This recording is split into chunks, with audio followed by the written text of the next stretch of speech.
Que vous dire aujourd'hui sur les maisons de Marianne, si ce n'est bien évidemment qu'on fait une inauguration que l'on a tous attendue. On l'a attendue, nous autres les élus, pour enfin pouvoir donner un produit à nos concitoyens qui réponde à leurs besoins. Or quand je dis à nos concitoyens, c'est aussi et surtout parce que plus de 20% de Bondouflois vont intégrer la maison intergénérationnelle. Maison qui permet d'avoir un parcours résidentiel, non plus de 18 ans jusqu'à 40 ou 50 ans, mais sur toute la durée de la vie pour ceux qui souhaiteraient rester sur une commune qu'ils apprécient ou sur laquelle ils ont leur famille.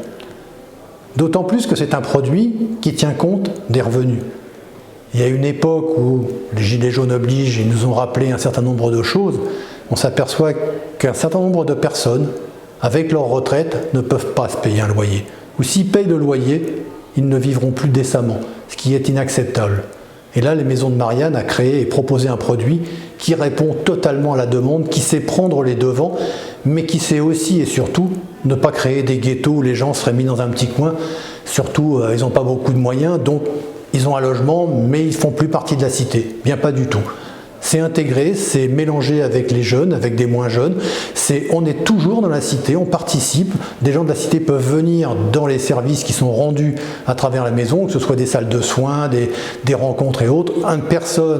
Une personne par le gardien est à l'écoute et au renseignement et en permanence à l'écoute et au retour sur tout les besoins que pourraient avoir les concitoyens et les résidents.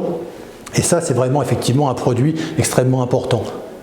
Satisfait également parce que nous avons des normes environnementales. Il suffit de regarder le boisement qui a été fait de la butte qu'il y a dans cette maison intergénérationnelle.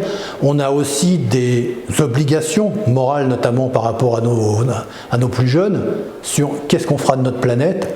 Le chauffage de la maison intergénérationnelle a été raccordé à la chaufferie biomasse qui utilise du bois pour créer le chauffage sur la ZAC. C'est donc une maison qui est, dès son origine, avant même qu'elle soit habitée, totalement intégrée à toutes les mesures que l'on a décidées dans la ville. Et rien que pour ça, je remercie bien évidemment tous ceux qui nous ont aidés à pouvoir mettre cette maison intergénérationnelle sur les fonds baptismaux et aujourd'hui les livrer, que ce soit la région, que ce soit le département, que ce soit le groupe ESIA, que ce soit bien évidemment le groupe Atlante qui l'a construit, que ce soit l'architecte bien évidemment, et enfin tous ceux qui viendront y habiter et qui sauront nous dire, je n'en doute pas, toute la satisfaction qu'ils ont, mais aussi et surtout, et c'est extrêmement important, ce qui serait susceptible d'être encore amélioré.